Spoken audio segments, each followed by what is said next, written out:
영수가 그 돈 네가 다 가질 생각은 아니지. 그 목소리, 날카롭고 떨리던 그 말투가 아직도 귀에 맴돈다. 아저씨, 내가 뭘 잘못했는데 이렇게 몰아세워?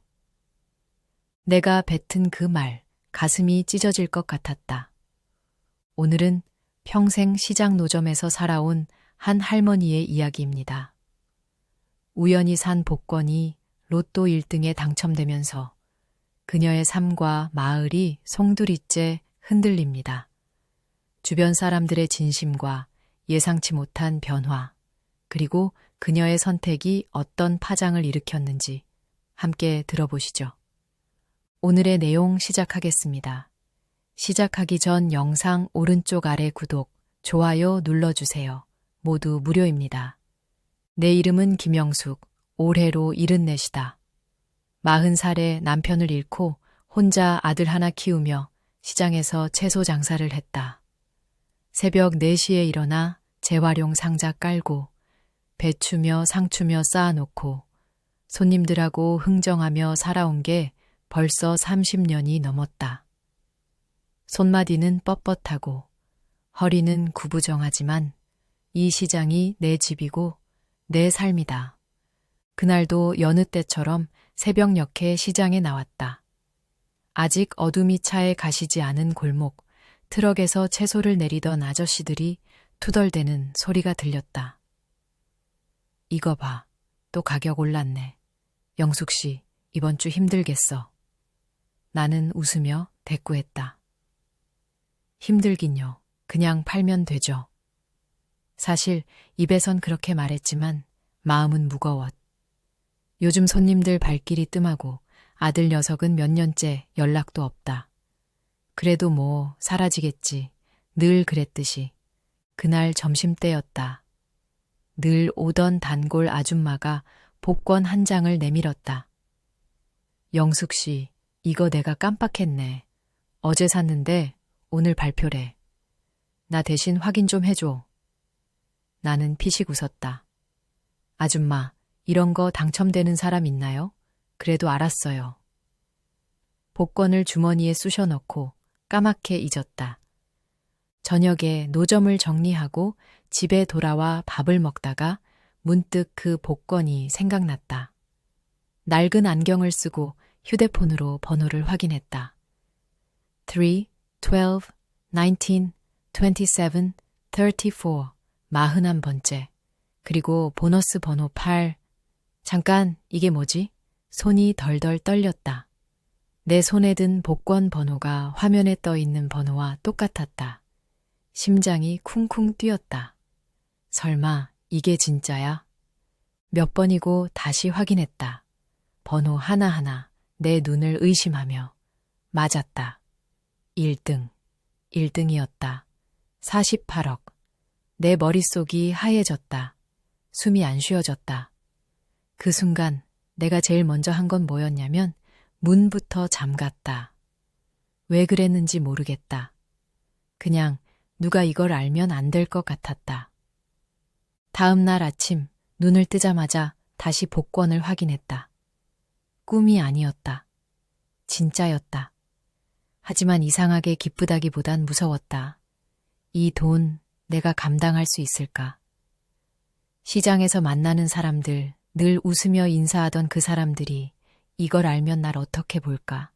그리고 아들 녀석은? 그 녀석이 이걸 알면 뭘 할까? 그날 시장에 나가는데 평소랑 다르게 모든 게 낯설었다. 늘 똑같던 시장 골목이, 사람들 얼굴이 다 이상하게 보였다. 내가 뭘 숨기고 있는 것처럼 느껴졌다. 영숙 씨, 오늘따라 얼굴이 환하네. 무슨 좋은 일 있어? 옆 노점의 초의 할아버지가 웃으며 물었다. 나는 화들짝 놀라며 고개를 저었다. 아, 아니에요. 그냥 잠을 잘 잤나 봐요. 그렇게 며칠이 지났다. 당첨금을 받으러 은행에 가야 했지만 자꾸 망설여졌다. 당첨자들 이야기 들어보면 돈 받았다가 인생 망친 사람도 많다고 했다. 뉴스에서 보던 그 얘기들 갑자기 다 내 얘기 같았다. 그러다 결국 용기를 냈다. 낡은 외투에 모자 푹 눌러쓰고 은행에 갔다. 은행 직원이 복권을 확인하더니 눈이 커지면서 날 쳐다봤다. 할머니, 이거 진짜 1등이에요. 잠시만 기다리세요. 그 직원의 목소리가 떨리고 있었다. 나도 덩달아 떨렸다. 서류를 쓰고 통장을 만들고 이것저것 설명을 들었는데 귀에 하나도 안 들어왔다. 그냥 그 숫자만 머릿속에 맴돌았다. 48억. 돈이 통장에 들어왔다는 문자를 받고 집에 돌아왔을 때 나는 한참을 멍하니 앉아 있었다. 이 돈으로 뭘 해야 하나? 새 집을 사? 아들한테 연락을 해? 시장을 그만둬? 그런데 이상하게도 그 돈이 내 손에 들어왔는데도 내 맘은 더 무거워졌다. 며칠 뒤 시장에서 이상한 소문이 돌기 시작했다. 누가 로또 1등 당첨자가 이 동네에 있다고 했다. 처음엔 그냥 웃으며 넘겼다. 그런 게 어디 있어? 우리 같은 사람들이 로또 1등을 하겠어? 하지만 그 소문이 점점 커졌다. 사람들이 내 노점 앞을 지나가면서 힐끔힐끔 쳐다봤다. 최 할아버지가 농담처럼 물었다. 영숙 씨, 혹시 그거 너 아니야? 나는 심장이 철렁해서 웃으며 손을 내저었다. 할아버지, 농담도 잘하시네. 그날 밤 집에 돌아오는데 문 앞에 누가 서 있었다. 어둑한 골목 불빛 아래 낯익은 그림자였다. 내 아들 민수였다. 몇 년 만에 보는 얼굴이었다. 녀석이 날 보며 씩 웃었다. 엄마, 나 왔어. 얘기 좀 하자. 그 순간 내 가슴이 내려앉았다. 민수가 어떻게 아는 거지? 이 돈, 이 비밀, 이제 어떻게 되는 걸까? 민수의 목소리는 부드러웠지만 그 눈빛은 날카로웠다. 엄마, 나 커피라도 한 잔 타줄까? 녀석이 문 앞에서 씩 웃으며 말했다. 몇 년 만에 보는 아들 얼굴이었다. 예전엔 저렇게 웃을 때마다 가슴이 따뜻했는데 지금은 왜인지 모르게 등골이 서늘했다. 갑자기 웬일이야, 연락도 없이. 나는 퉁명스럽게 대꾸하며 문을 열었다. 민수는 어깨를 으쓱하더니 집 안으로 성큼 들어왔다. 낡은 신발장 옆에 쌓인 재활용 박스가 눈에 들어왔는지 녀석이 피식 웃었다. 엄마, 아직도 이렇게 사는구나. 그 말투에 가시가 있었다. 거실에 앉아서 민수를 마주 봤다. 녀석은 예전보다 야위었지만 옷차림은 제법 번지르르했다. 새 양복에 반짝이는 시계. 시장에서 하루 종일 허리 굽히는 내 삶과는 딴 세상 같았다. 그래, 무슨 일로 왔어? 나는 단도직입적으로 물었다. 민수는 손을 비비며 웃었다. 엄마, 그냥 보고 싶어서 왔지. 아들인데 꼭 이유가 있어야 하나? 하지만 난 바보가 아니다. 74을 살면서 사람 눈빛 읽는 법을 배웠다. 민수의 눈은 내 얼굴을 보지 않고 자꾸 주위를 훑었다. 마치 뭘 찾는 것처럼. 민수야, 솔직히 말해. 돈 때문이지? 내 목소리가 떨렸다. 녀석이 순간 멈칫하더니 어색하게 웃었다. 엄마, 무슨 소리야? 내가 그런 애인 거 알잖아. 그 순간 가슴이 쿡 찔렸다. 민수는 어릴 때부터 그랬다. 잘못하고도 뻔뻔하게 웃으며 빠져나가곤 했다. 20살에 집을 나가더니 몇 년에 한 번씩 갑자기 나타나 돈을 빌려갔다. 마지막으로 본 게 4년 전. 그때도 사업한다고 100만 원을 달라더니 소식이 끊겼다. 그런데 지금 왜 하필 지금 나타난 거지? 마을에 소문났더라. 로또 1등 당첨자가 이 동네에 있다고. 민수가 느릿느릿 말했다. 심장이 덜컥 내려앉았다. 그게 나랑 무슨 상관이야. 나는 애써 태연한 척했다. 하지만 내 손은 이미 주먹을 쥐고 있었다. 민수가 날 똑바로 쳐다봤다. 엄마, 나 엄마 아들인데. 설마 나한테 숨길 건 아니지? 그 말에 머리가 핑 돌았다. 어떻게 아는 거지? 은행에서 비밀로 해준다고 했는데. 아니, 그냥 찔러보는 걸까? 나는 숨을 고르며 말했다. 민수야, 그런 소문 믿지 마. 나 같은 게 무슨 로또야? 그냥 장사나 열심히 해.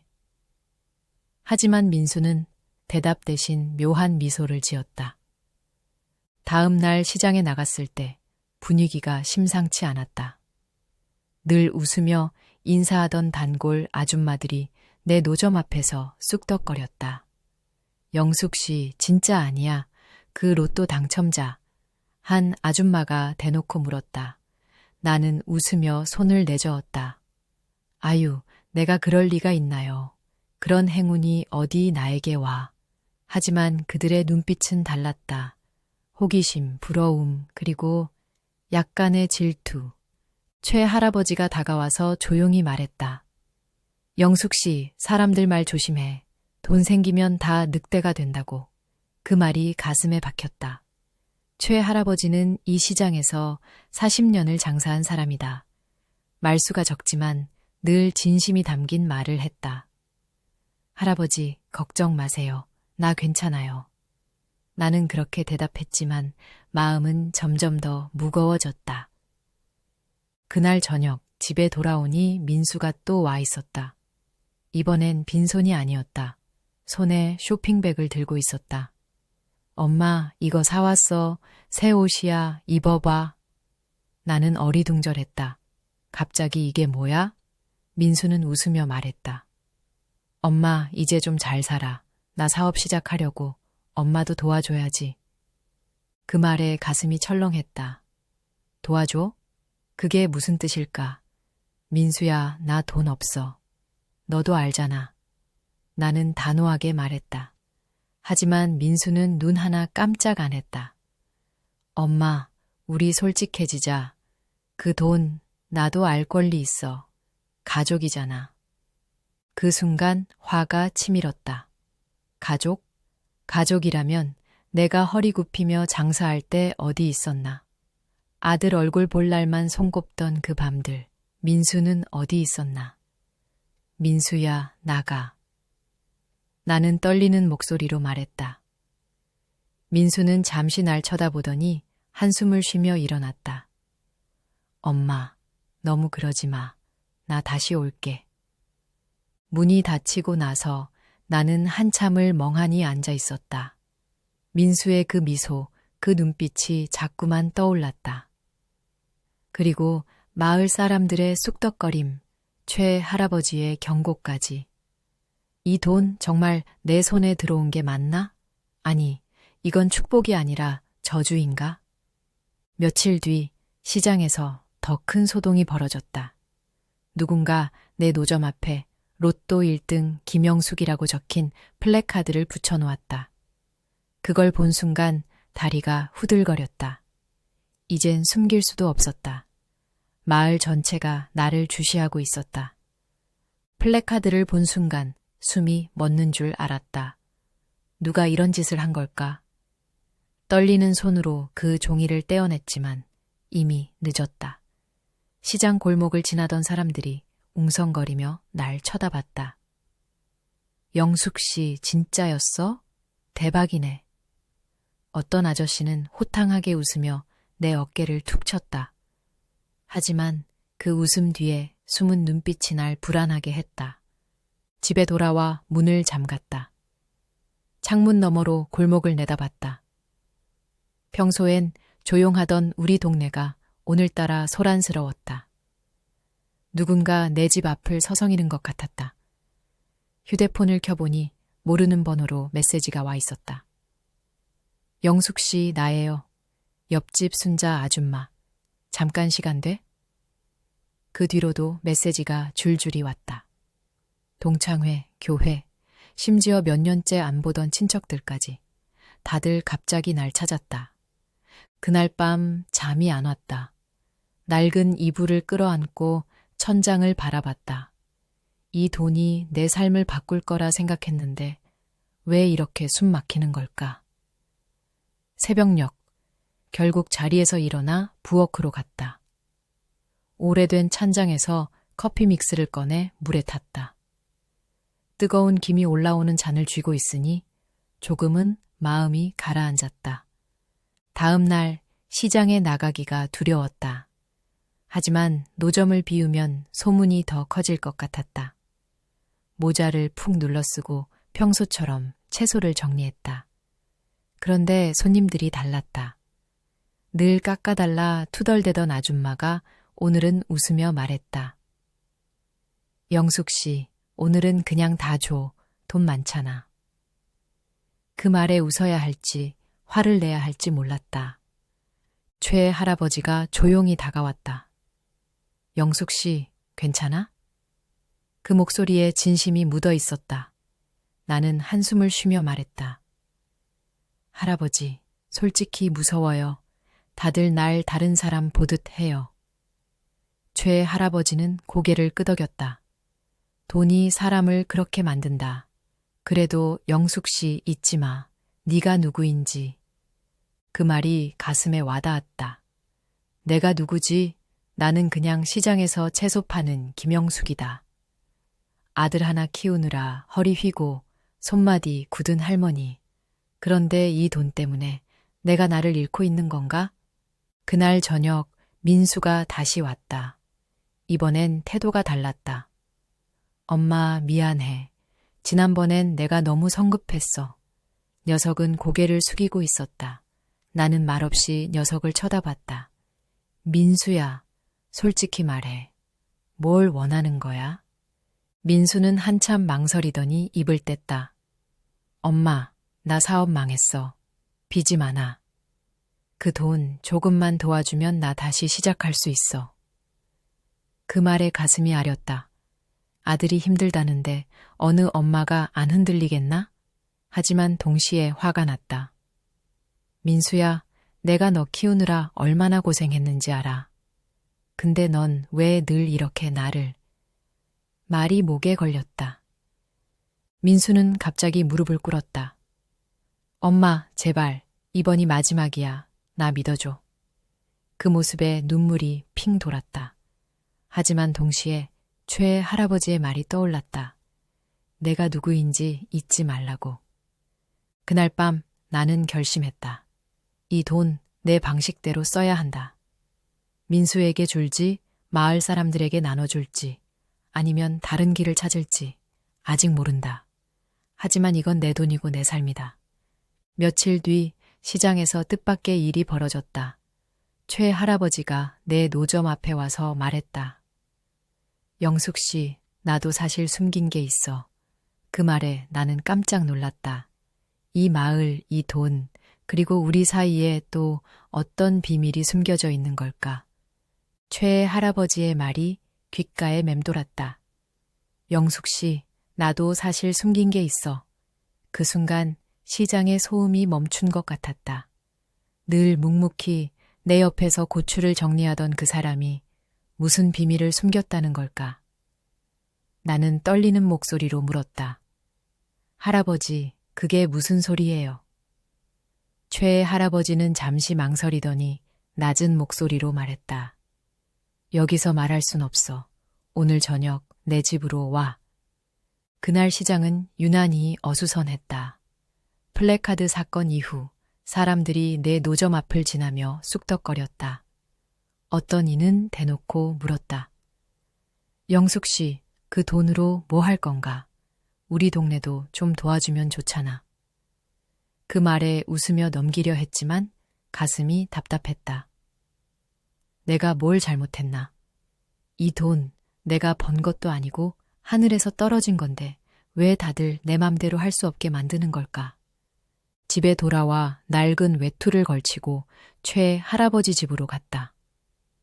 그의 집은 시장에서 골목 2개 건너 오래된 단층 집이었다.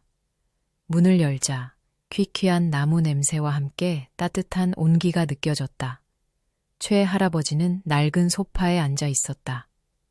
테이블 위엔 오래된 사진첩 하나가 놓여 있었다. 영숙 씨 앉아. 그는 사진첩을 열었다. 거기엔 젊은 시절의 최 할아버지와 한 여자의 사진이 있었다. 이게 내 마누라야. 30년 전에 떠났지. 그의 목소리가 떨렸다. 나는 조용히 고개를 끄덕였다. 최 할아버지가 아내 얘기를 하는 건 처음이었다. 근데 이게 왜? 내가 묻자 그가 한숨을 쉬었다. 영숙 씨, 나도 로또 당첨된 적이 있어. 20년 전 5억이었지. 그 말에 눈이 휘둥그레졌다. 할아버지가요? 근데 왜 아무도 모르는 거예요? 그는 씁쓸하게 웃었다. 돈 때문에 가족이 갈라졌어. 아들이랑 딸이 다들 그 돈 달라고 싸웠지. 결국 난 그 돈 다 썼어. 마을 아이들 공부시키고 동네 도서관 짓고 근데도 사람들은 날 원망했어. 그의 눈에 눈물이 고였다. 영숙 씨, 그 돈 조심해. 사람 맘을 바꾼다. 나는 가슴이 먹먹했다.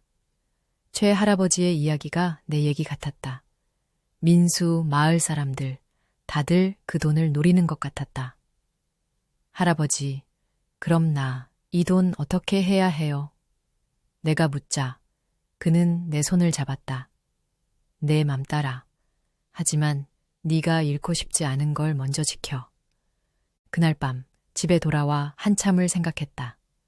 내가 잃고 싶지 않은 것, 그건 뭘까? 이 시장, 이 동네, 그리고 민수와의 마지막 끈. 하지만 민수는 과연 날 가족으로 생각할까? 다음 날 민수가 또 찾아왔다. 이번엔 태도가 더 간절했다. 엄마, 나 진짜 이번이 마지막이야. 5억만 주면 나 다 갚고 새 출발할게. 나는 한숨을 쉬었다. 민수야, 넌 내가 돈 줄인 것 같지? 내가 평생 허리 휘며 너 키운 거. 그건 뭐야? 민수는 고개를 숙였다. 엄마, 미안해. 근데 나 진짜 힘들어. 그 순간 최 할아버지의 말이 떠올랐다. 나는 단호하게 말했다.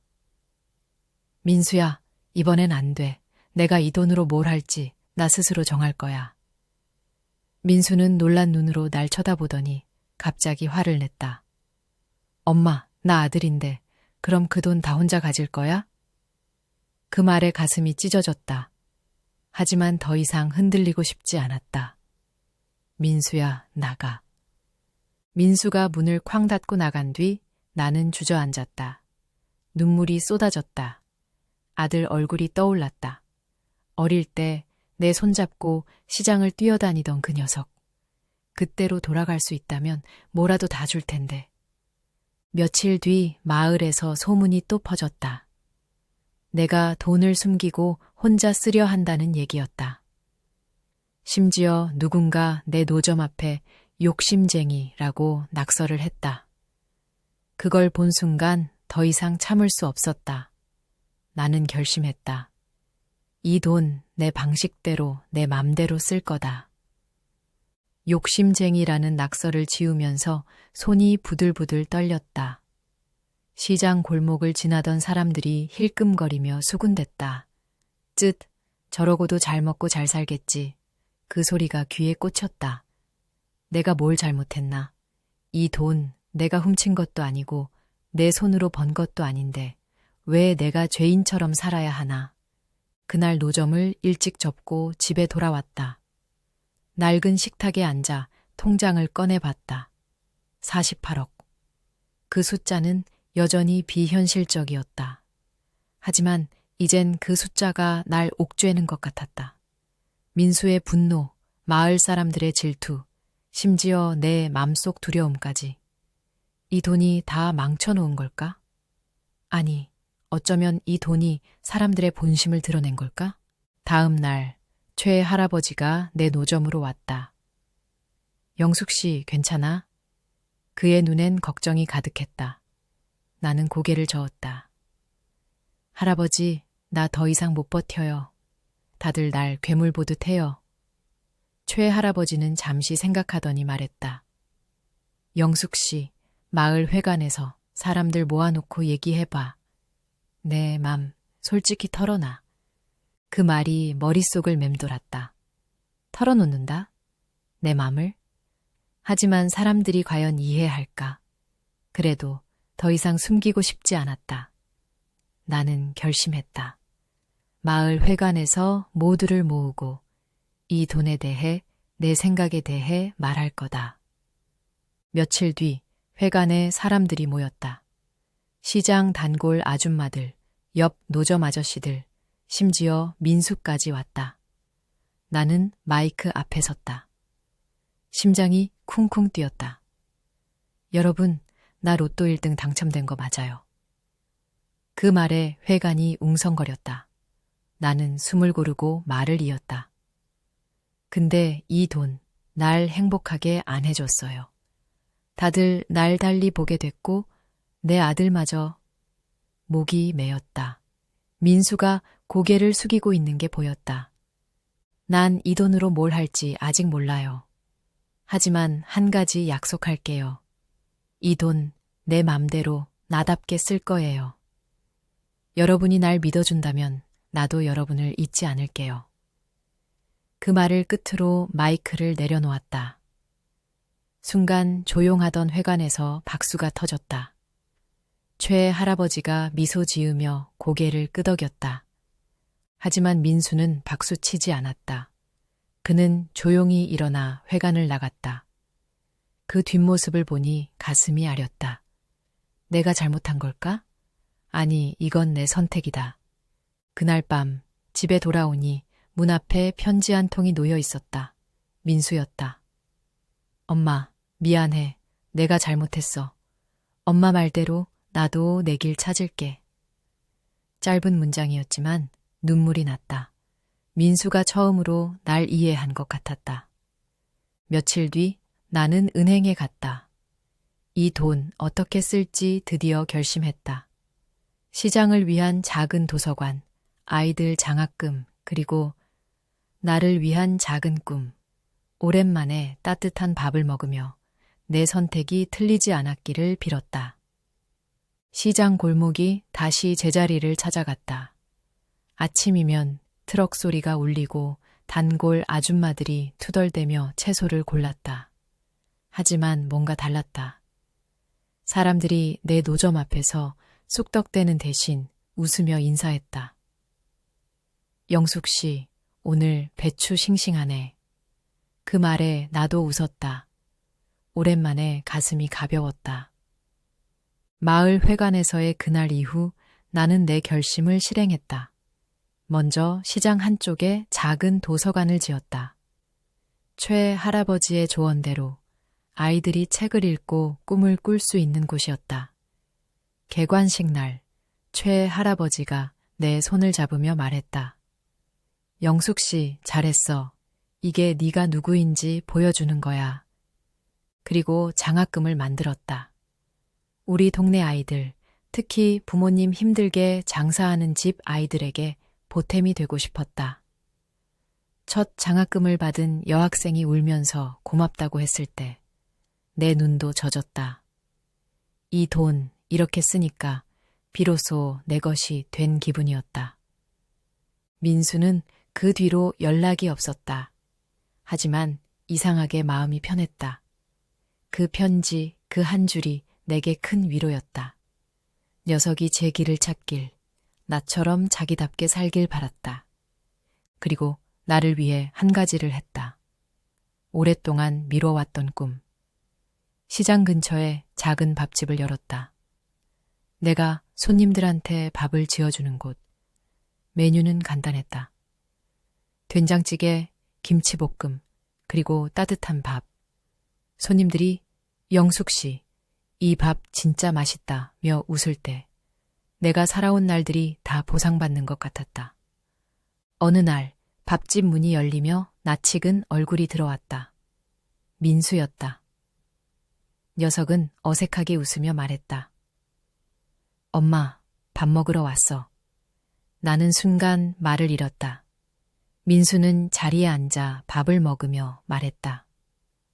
엄마, 나 일 시작했어. 빚도 조금씩 갚고 있고 고마워, 엄마. 그 말을 듣는 순간 눈물이 핑 돌았다. 민수야, 밥 더 먹어. 엄마가 더 해줄게. 나는 그렇게 말하며 주방으로 돌아갔다. 된장찌개 냄새가 퍼지는 그곳에서 나는 비로소 행복했다. 시장 골목은 여전히 시끄럽고 내 손마디는 여전히 뻣뻣하다.